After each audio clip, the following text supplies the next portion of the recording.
there's no real intro today. Nope. Because we're reading something that was given to us. Yes. By Tab. Tab. Paranormal Dad. Paranormal Dad. Tab, the Paranormal Dad. I have no idea what's in this. Ashley has no idea what's in this. I know it's a chapter story. That's all I know. Yeah. So this is the Afterlife. This is the Afterlife Hotline. Yes. I'm Denisha. I'm Ashley. I haven't had coffee today. Excuse me. Why didn't you make coffee? Because whenever I texted you that I was up, I was in bed still. And then whenever you said you were on the way, I literally just wanted water today. Oh, okay. So I was like, fuck That's it. fair. So I might be a little bit out of it because I usually only have go-go juice. She's out of it usually with go-go juice anyway. That's very true. Oh. You have two. So what's interesting is this is a 3-chapter thing, and you have 2 chapters, unless it cuts off in the middle somewhere. So yeah, you have 2 chapters if you want your second, your final, and I have chapter 2. All right. Yes. The chapter 1, Leap of Faith. The trek through the dense, uncharted wilderness. Thank you, Tab. Of Newton County had long since ceased to feel like an ordinary investigation to me. Deep in the natural state near Jasper, the night air hung heavy, smelling of damp limestone and ancient decay. It was an isolating, suffocating environment, the kind of untamed terrain that spent a century swallowing secrets whole, and my natural instinct to look for structural exit routes was already on high alert. We were only standing in these dark woods because of Denisha's relentless data-driven sleuthing. Weeks ago, she had fallen down a late-night archival rabbit hole, meticulously cross-referencing digitized 1880s Bureau of Land Management records and old county tax deeds. Seems like a very Denisha thing to do. I don't know what you're talking about. She had discovered a glaring anomaly, a logging settlement named New Bethel. Also, side note, I need us to do some digging to figure out why the fuck Conway never gets any fucking rain. We can do that. Like, literally why I will pop up a photo, but it always goes around there's us. always shit going on around us, and then just Conway area never gets anything. It Which like is literally crazy. Dissipates and goes around us. Which is crazy considering anytime we would like talk about people living in Conway, it would always be like, oh, they're like riding the lanes of tornadoes and blah, blah, blah, blah, blah. Shit goes right around us. And I'm like, what the fuck? So I was trying to look up last night, like the magnetic fields across Arkansas and some shit. I don't know. I need to do some digging because that's really fucking weird.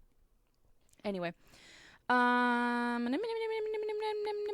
logging settlement named New Bethel, complete with homesteads, a pottery kiln, and a central church that had been completely wiped from federal census maps by 1890 with zero explanation. Her analytical mind had mapped those forgotten coordinates against modern geological karst surveys and statistically bizarre string of missing person logs. I'm analytical. You're giving me a lot of big words, Tab.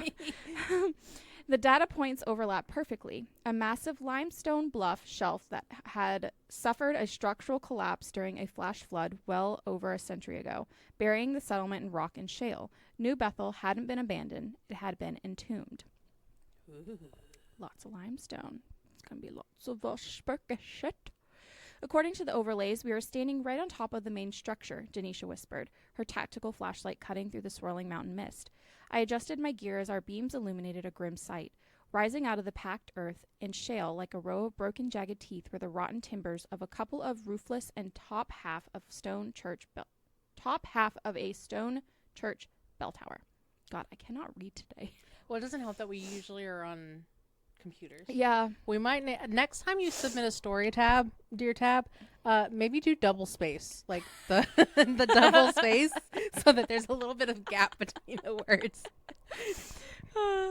The weathered stone and gray timber looked ancient, cast in a striking light dark contrast by our LED torches. Tab unslung a heavy coil of climbing rope ladder from his shoulder. He began securing it to a sturdy, exposed oak root near the lip of the stone tower. Get words out of you your need mouth. another coffee. Jeez. I'm telling you, I'm like pausing on each freaking word. The mountain said, I know. Like, what is wrong with me? Turn left now. I'm just a GPS today. Place item in the bagging area. Shut up. Beside me, Jason adjusted his grip on the full spectrum camera as he stared down into the dark fissure where the church's high stained glass window had shattered decades ago.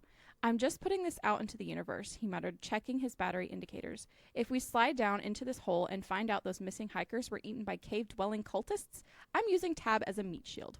Same. Fair enough. It's giving the descent. Yeah. Denisha stepped up on the edge of the stone sill, peering down into the absolute obsidian abyss of the buried sanctuary. She adjusted her rig and proudly delivered her line with complete solemnity. Solemnity?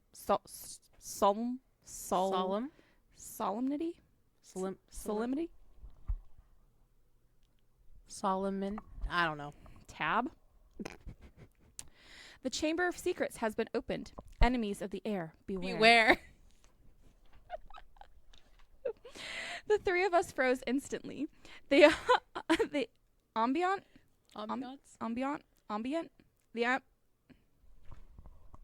It's ambient, I think. Yeah, ambient. Ambient.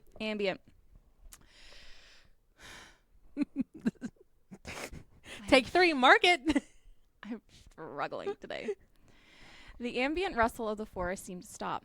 Tab, Jason, and I slowly turned our heads, standing in dead silence as we stared at her. Denisha just stood there, her chin up, utterly proud of the reference. Yes. Enemy of the air, beware, bitch. Tab slowly leaned his shoulder over towards me. Ashley, is that something from Harry Potter? I closed my eyes, groaning reluctantly with a roll of my lips. Yes. Yes, it is. In perfect practical unison, Tab, Jason, and I pointed directly at her and yelled, "Nerd!" Our deep, echoing laughter completely cut the thick, suffocating dread of the forest. Denisha, which is funny because you yelled, "Nerd!" Anyway, Denisha didn't even blink. She rolled her eyes, cracked a confident smirk, and fired right back. Laugh all you want, you three, but if a Dementor pops out of this mud cellar, do not come crying to my Patronus. I'll leave you all petrified. All right, nerd, let's see what's down there, Tab chuckled. Tab gripped the rope ladder and slipped through the broken stained glass frame, descending first into the absolute darkness of the buried church. When his boots finally hit the ancient floorboards of the sanctuary, I felt 3 distinct heavy thuds vibrate deeply through the limestone bedrock beneath my feet, echoing like a low, resonant drum through the subterranean cavern. Resonant drum through the subterranean cavern. This is going to be so much fun to edit. I'm so sorry. You can just leave it and let me look ridiculous. To be fair, it's fine. It's a fun episode anyway. Yeah. It doesn't have to be. Did anyone else feel that? I asked, my bestie and Jason. They looked perplexed at me. I guess I had my answer. Ground floor is clear, Tab called up, but the layout is entirely subterranean now. Bring the gear down. One by one, Denisha, Jason, and I traversed into the dark. As my flashlight panned across the sanctuary, the true scale of the environment began to settle in. The church was tilted at a sickening angle, packed with walls of solid dried landslide mud and shale that had sealed the room off from the world. I immediately went to work, my natural wariness charting our safety protocols. Both of you know the theory here, I said, looking at Denisha and Tab as I unbuckled my utility pouch. Jason, so you know, this entire hollow is karst topography. The limestone is natural geological battery. If there's an entity here, its energy is going to be incredibly amplified. That would be Ashley in not so big terms, though. Yeah. She said, we need crystal amplify, big bad entity. We need a defensive perimeter immediately. Also, I need to figure out what Tab's astrological sign is. Tab, when were you born? Because if he's a Pisces, we're fucked if we go to Waverly. Because I don't know why, but whenever she started saying that there's 3 zodiac signs, I'm sitting here, I'm like, motherfucker, this is going to be me and Denisha. It's going to be me and Denisha. And it literally was Scorpio, Cancer, and Pisces. And I'm like, fuck. Let me check. I'm like, we're going to have some major, protection. Let me check his Facebook and see if he's got it on his Facebook. Because if he's a Pisces. Because if Alyssa can go, she's a Capricorn. Wait, okay. Yeah, by the way, Tab, I have an extra person I want to bring with us. And Steven's a Gemini. But Steven doesn't really. Wait, wasn't it around his birthday whenever he came to visit us? No, it was Jason's birthday. Oh, that's right. I knew it was somebody's birthday. Because Pisces is like end of February, beginning of March. Damn it, Tab. How am I supposed to do my sleuthing if you don't ever post anything? Trusting my own cautious strategy, I insisted on deploying our illuminated cat balls into the strict protective 4-point diamond grid around our makeshift central tech station. As I walked the perimeter, my flashlight beam illuminated the main support timber sticking out of the packed shale. Carved deeply into the wood, right above a series of inverted, unrecognizable religious symbols, were 4 jagged, violent scored marks. Hey, look at the digital thermometer, Jason said, his voice dropping into sarcastic edge as he set up a full-spectrum camera on a tripod. It's dropping. Fast. Tab looked down at the digital readout. The ambient temperature of the cavern was taking a steady, aggressive plunge of exactly 3 degrees per minute. The air grew so cold, so rapidly that my breath materialized into thick white clouds in the beams of our flashlights. I can't wait. Sounds so nice right now. I can't wait to have my breath show up again. It's so hot here. Someone's like, if this is how it feels to be cremated, I don't want to be cremated. Then the auditory anomalies began. It was a sudden jump scare. It was a show. Agonizingly subtle shift in the environment. From the dark... Was it a show or was it a slow? It was a slow...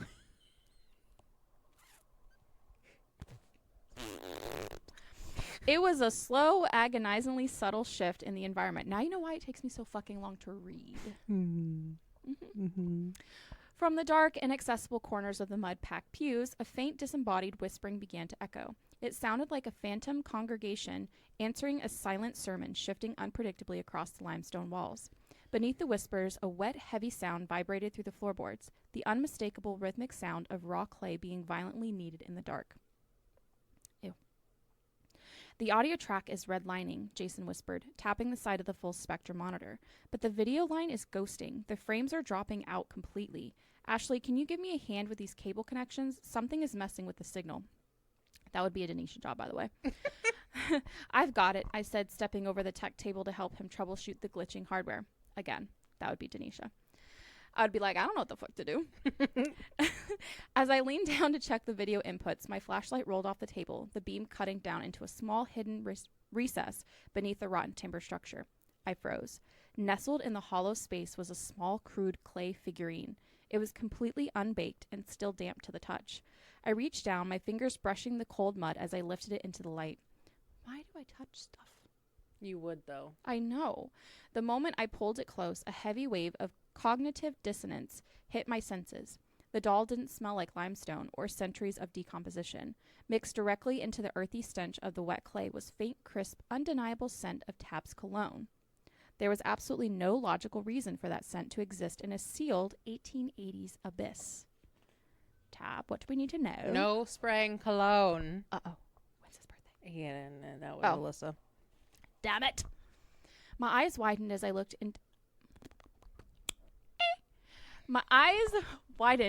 I looked at the figurine's chest. Driven into the clay torso with pure malicious violence was 3 rusted iron nails. Damn! They hadn't been placed with care. They had been hammered in as an assault, splitting the clay open in jagged wounds to form a warped downward-pointing triangle. The entire figurine was tilted bound in thick black surgical thread. It's giving Coraline. My brain raced through the paranormal rules I knew so well. It was an active, sympathetic tether, a binding triad. Someone or something had crafted a physical double of Tab, using his exact atmosphere to tie his presence permanently to the hollow. I processed the find in absolute silence, my throat tightening as I realized the sheer wickedness behind it. Hey, I think the feed is back, Jason whispered, completely unaware of the doll in my hand. Look at the screen. I slowly raised my eyes from the disfigured clay doll to the full spectrum monitor. The night vision display showed the sanctuary in a green, eerie light. Tab was standing across the room near a limestone fissure, completely still, adjusting a digital recorder. He looked perfectly calm, feeling absolutely nothing in real time. But on the screen, he wasn't alone. Standing directly behind Tab was a towering, emaciated silhouette. Its skin had the texture of dried, cracked river muck, and its face was a smooth, featureless void. If you need to pause so that he can take care of business, feel free. Save for an impossibly deep, unhinged and hollow jawline. The entity was completely silent, making no sound on the microphones, triggering no sensors. But on the monitor, the tall watcher had its long charcoal black arms raised, and its elongated fingers it held massive translucent ethereal versions of the exact same rusted nails and black surgical thread I was holding in my hand. With a slow, horrific rhythm, the entity was piercing Tab's shadow, literally stitching it straight into the decaying walls. My breath completely hitched. The physical artifact in my hand and the visual on the monitor lined up with absolute skin-crawling perfection. The trap was engulfing Tab in real time. Suddenly, on the digital screen, the entity stopped stitching. The tall watcher slowly turned its smooth, featureless head away from Tab's shadow. It looked directly into the camera lens, staring straight through the monitor, locking its invisible gaze directly onto me. The monitor erupted into a violent spasm of electromagnetic static. My fingers dug into Jason's arm with bruising force. I stared at the dying screen, my face completely drained of color, my voice dropping into a register of pure, unfiltered horror. Oh, shit. Chapter 2. The exact millisecond of the full spectrum monitor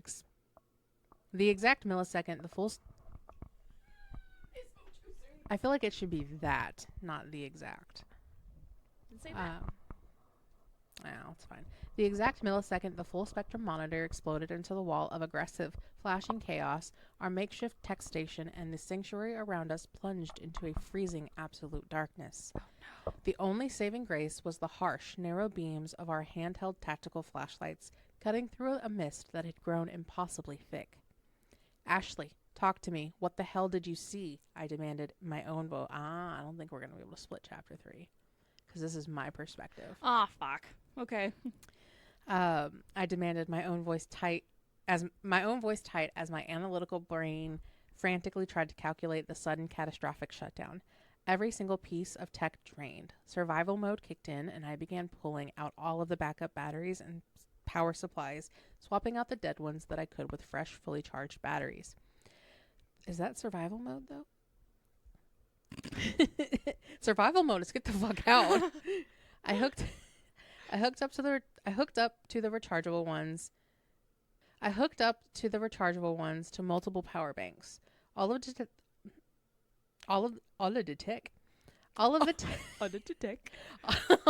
Sorry. My bad. All of the tech sprang back to life one by one, and I got all of the recorders running, missing only roughly a minute, give or take. Ashley was gripping Jason's arm fiercely. She stretched her other arm out, holding onto the damp clay figurine itself. She held it directly into the beam of my flashlight. Look at the chest, Denisha, Ashley choked out, her usual strategic calm completely shattered. These 3 rusted nails, they aren't placed for standard ritual. They were driven into the clay with absolute cruelty. It's an assault. I leaned in closer, my eyes scanning the texture. Before I could even analyze the coarse bone ash visible in the unfired clay, a scent hit me.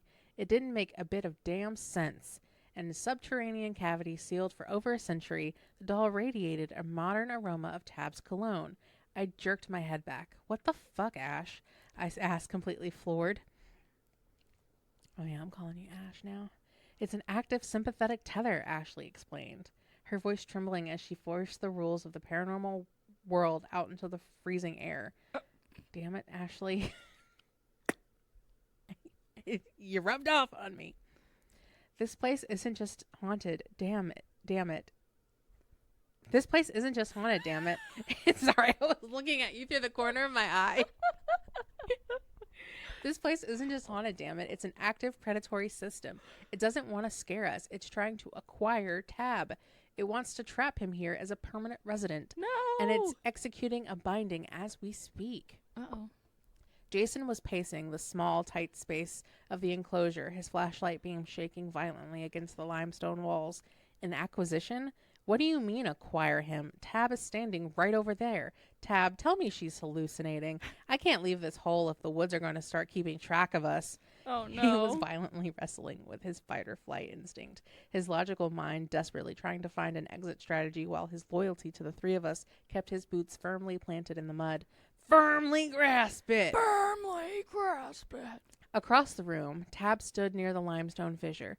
The temperature was still plunging at that brutal, steady rate, and his breath was coming out in ragged, icy plumes.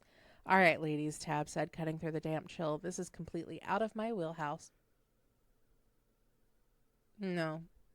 No, no, no, no, no, no, no, no, no, no, no, no. The words that you're about to make me say, you do that, you fucked. All right, ladies, Tab said, cutting through the damp chill. This is completely out of my wheelhouse. I trust you both. What's the play here?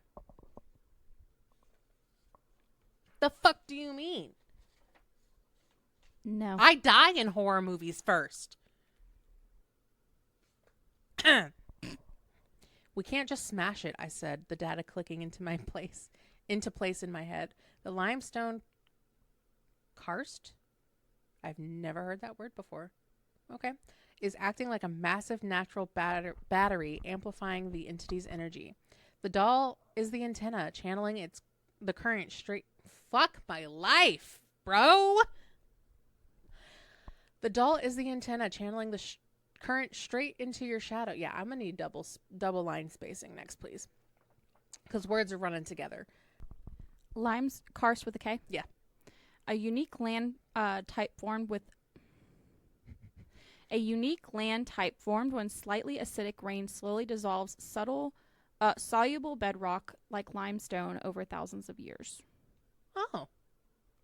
We did a learned. So. The word of the day, karst. Karst.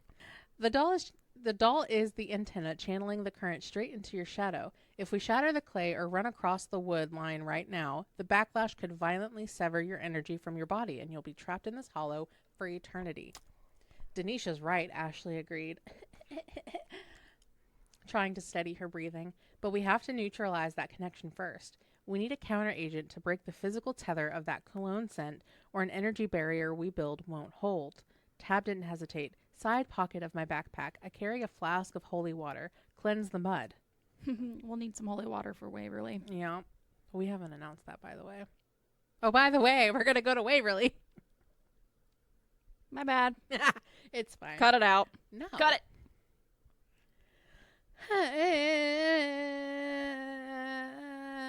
Okay. Ashley lunged for his pack and pulled out the flask and uncorked it, pouring the sanctified water directly over the damp clay figurine. A sharp, violent hiss echoed from the doll, and as the modern fragrance evaporated, replaced by the clean, stark smell of wet earth meeting blessed water. Now for the barrier, I said, planning a perimeter with the resurrected tech. We create an electromagnetic short circuit. If we surround the stall with an intense, concentrated EM shield using our own equipment, we can disrupt the limestone's amplification and bind it to the entity. Ashley made a suggestion. Denisha, she began, I need you to please surround it with a 4-pointed diamond. Trust me. Do it, Tab agreed. But wait. Pop the trays, yank the SD cards from the cameras and the auto recorders you're sacrificing to build the grid. Smart. Get that footage. Jason stopped pacing, staring at him in disbelief. Tab, are you serious right now? The room is turning into a freezer and you're worried about media storage? I'm worried about your safety, Tab said. If this goes sideways, I don't want to walk out of here. If this goes sideways and I don't walk out of here, I need you three entirely clear of legal liability. The state of Arkansas isn't pinning my disappearance on any of you. Aww. Save the evidence so the law knows exactly what happened. Pop the cards. Pop the cards. Pop the cards. That needs to be a... Not me. Not Hermione. The you. cards. It needs to be we need a shirt with SD cards and shit. This is Pop the cards. The cards. It was a completely hyper-rational command that left no room for argument. Jason's hands were shaking with adrenaline, but he obeyed, frantically popping the memory cards out of the rigs and shoving them into his pockets alongside mine. I'd have been like... Yeah. Pop. We began laying the bare, heavy tech down on the floorboards, arranging the full-spectrum cameras and blinking meters into a tight diamond configuration around the doused doll. I turned to page 394. Which is about werewolves, by the way.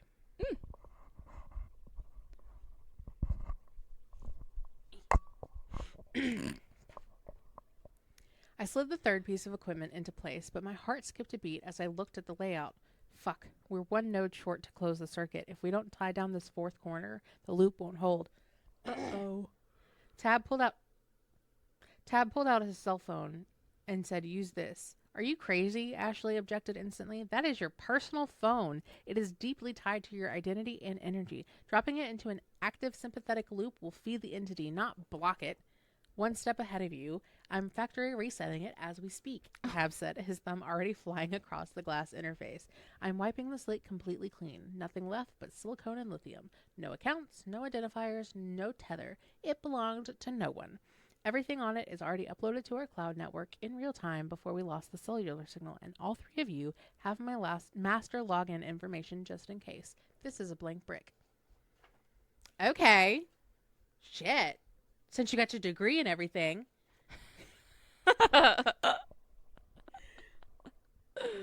He hit the final confirmation button. The screen flashed with a bright, sterile white as the system purged itself, and Tab tossed his now former phone to me, and I placed the pristine device. Sorry. I placed the pristine device directly into the fourth corner of the diamond grid. Put a case on that shit, because you didn't have a case on your phone last time we saw you. The electromagnetic circuit snapped shut. A violent metallic shriek tore through the subterranean cavern, vibrating so hard that the dust shook from the limestone ceiling. Tab's shadow violently detached from the wall's grip, snapping back to his physical body. He was free, but the sacrificed gear on the floor immediately began to spark and smoke. Oh no. The batteries overheating as the entity fought back against the electric cage. Tab stepped back into the center of our unit, looking for the fourth blinking piece of tech forming, the defensive barrier around the clay doll. He looked at Ashley. 4 points to hold the line. Was that a coincidence, or is that a representation of the four of us standing our ground? Ashley didn't have time to answer, because the second the Wraiths realized they were losing an uphill battle against our containment strategy, the rules of New Bethel completely broke. The silent, inquisitive observation from the mud-textured entities evaporated into pure, unadulterated rage. They became utterly desperate to keep Tab from crossing that threshold. They unleashed an all-out visual and auditory assault to shatter our line. So many big words. The shadows on the wall warped into grotesque, jagged figures, lunging within inches of our faces. From the pitch-black corners of the sanctuary, the entity's smooth features began to violently crack and split open, impossibly wide. Unhinged jaws revealed hollow, empty... Dun, dun, dun, dun. That's like one of my worst fears of just like something unhinging its jaw. Like a snake. Yeah. Voids as they began to scream, overlapping disembodied voices throwing terrifying, vile insults and unholy chaos through the limestone. The race instantly recognized that Jason was the most vulnerable link in our spiritual circuit.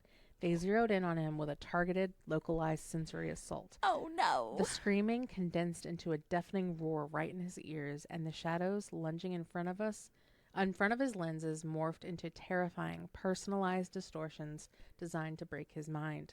Jason's knuckles turned entirely white on the grip of the one remaining full-spectrum camera he had saved.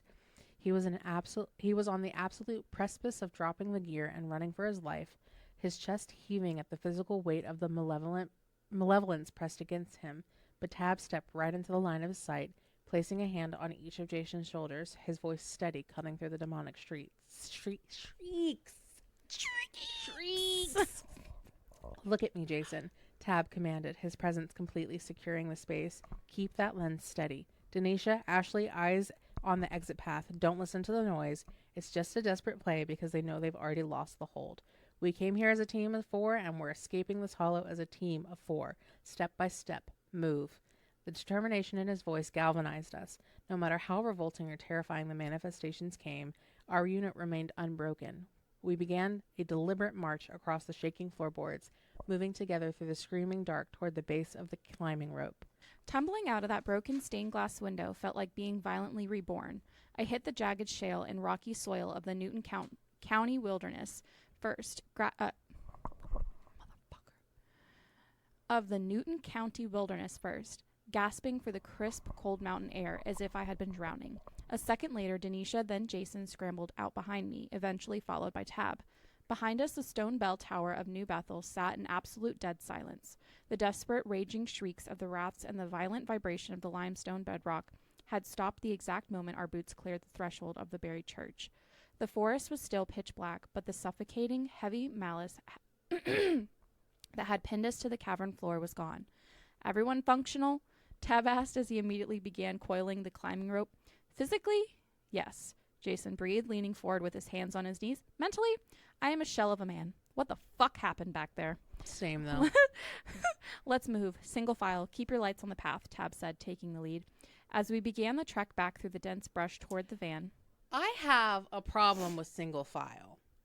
Because either the front or the back is going to get got in these situations. I disagree with single file. Buddy system. I say 2 and 2. But it depends on if the trail is... I'll trek through the damn brush.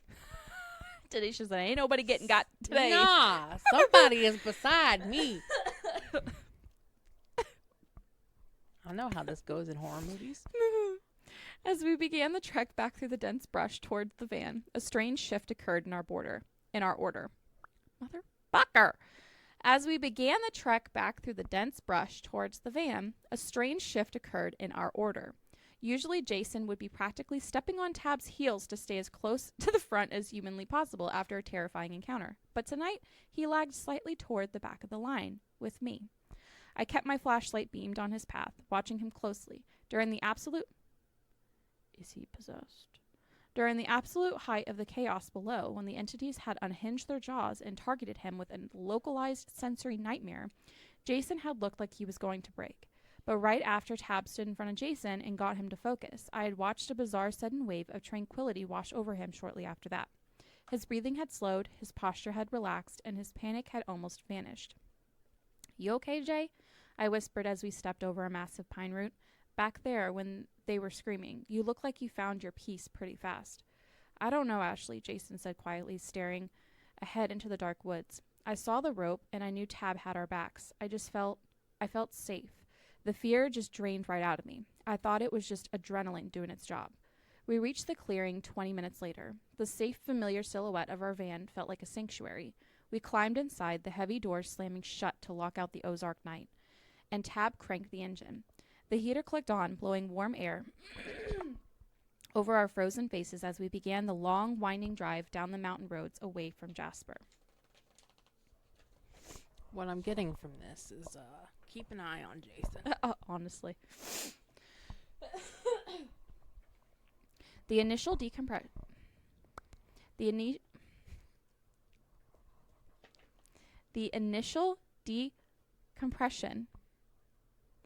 was silent. Sitting behind Jason, Denisha was staring out the side window, her analytical mind completely drained from processing the sheer volume of the anomalous data we had witnessed. Tab kept his eyes on the road driving us home. In the passenger seat, Jason finally broke the silence. He pulled out the one full-spectrum night vision camera we had successfully saved from the cavern floor, the one that had been rolling the entire time he was standing his ground against the rage. I need to see what it looked like, Jason muttered, booting up the small digital playback screen. I need to know what the lens caught when the audio pegged. Tab pulled over on the shoulder of the road. Play it back. Let's see what survives on the video. Denisha and I leaned forward over the console, crowding around Jason's shoulder as the green high-contrast infrared footage began to roll.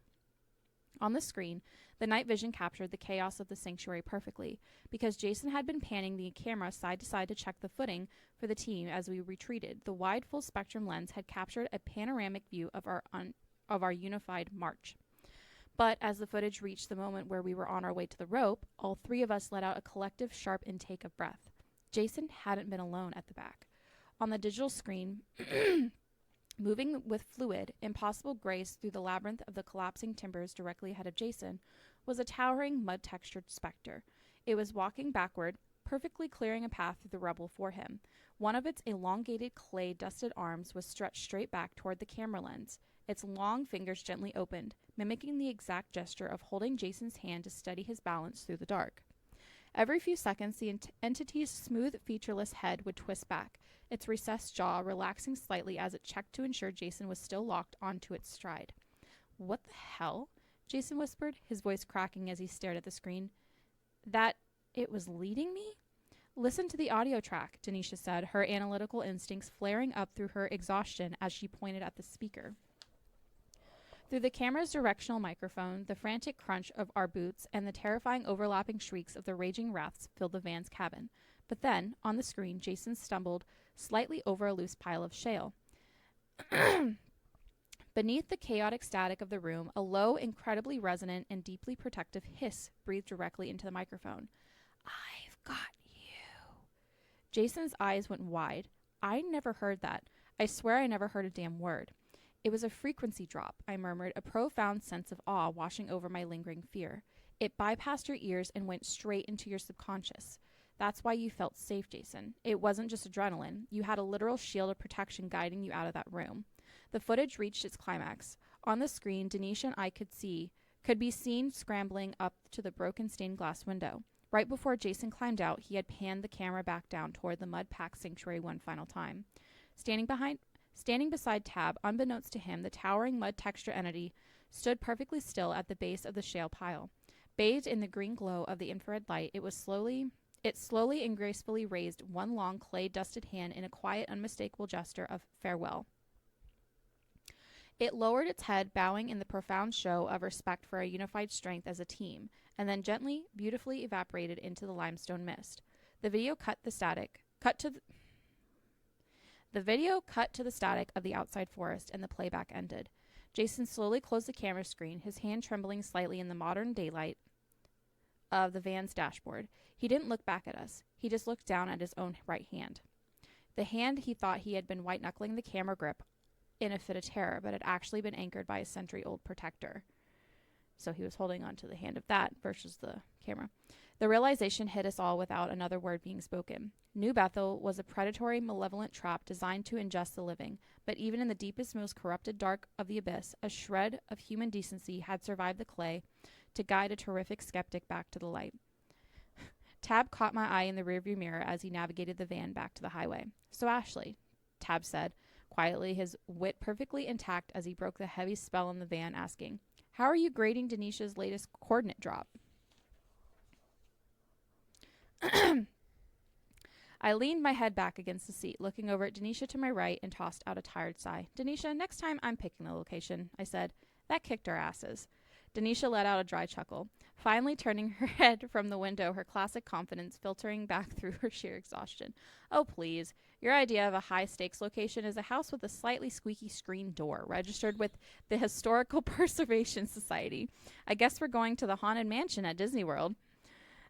Oh, so spooky. You need my data mining, Ashley? Even if it does cost Tab a primary cell phone and leaves us a few $100s short on equipment. I smirked, looking back out at the vast dark ridges of the Ozark fading into the rearview mirror as we hit the highway lights. Challenge accepted. To be fair, though, the Haunted Mansion is a pretty badass ride, and I would like to do it again. Is it haunted, actually? Mm-hmm. By someone named Whitaker? Mm-hmm. Oh, no. That is the Mummy ride in Universal that we will be going to soon. So I have a small theory to this story as well. Because I was thinking that maybe once it had been blessed with the holy water, it was able to go back to being The blessed ground. That's true. Because then it was no longer cursed. It was then at that point holy. And helping them get out of it. Yeah. Oh, it's kind of like Tafiti. Yeah. The From Prince Moana. of Egypt. That's what we watched first yesterday. I thought about it because... Dude, it's been forever since I've watched that. Because when he goes down into the little caverns and he tells him to take off his sandals because he is on holy ground. Oh. Sacred ground. I need to watch that because I forgot all about that. It is, we had to rent it on Amazon Prime, but... I also like, what is it? With the two guys that go on like a little expedition to find this... Oh my God. What is it? Is it Treasure Planet? No. Okay, because I've never seen that one yet. It's Treasure Planet is so cute. What is it? They're like trying to find a civilization, and they found it, and the civilization I don't think wants to be known that they're there. And they're what is it called? Are you talking about Atlantis? No. Oh. The Road to El Dorado? I love the Road to El Dorado. That one. Follow that trail. What trail?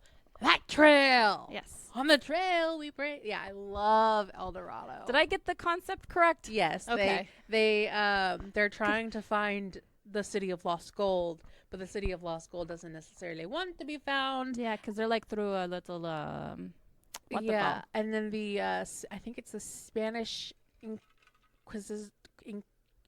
Inquisition is coming, and so in order to protect the city of lost gold, they end up smashing the entrance so that they can be safe from the people that are going to try to take them over.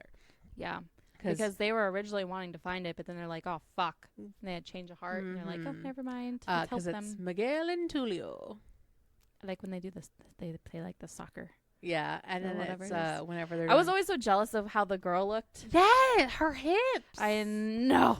And then whenever they do the sacrifices or whatever, the stars can't do it, not today. I think I watched that. But anyway, that's our episode. Thank you, Tab, for your wondrous Yes. story. Thank you. It was very good. Sorry for the rough reading of it. I mean, My brain is not braining today. my brain also not brain. And I've had coffee. So. I have not, so there's no excuse for you. Anyway, if you have any stories you would like us to read, feel free to email us at theafterlifehotline@gmail.com or follow us on all of these social media sites. Comment, DM, do the things. Do all the things. And do you have anything else to add? Tab, next time you create another story, I'm not that smart. So can you Can you dumb her down a bit? dumb it down a little bit? There's a lot of long words. And I had a very hard time. And double space, please. Please. Thank you. But other than that, we appreciate the story. It was a very good story. I have a sneaking suspicion we're going to, one day I'm going to open the mail and there's just going to be a document. And he's not even going to say he's sending anything. Yep. But with that being said, keep one foot in the living world. And one ear on the line. Bye. You got it this time. Woo!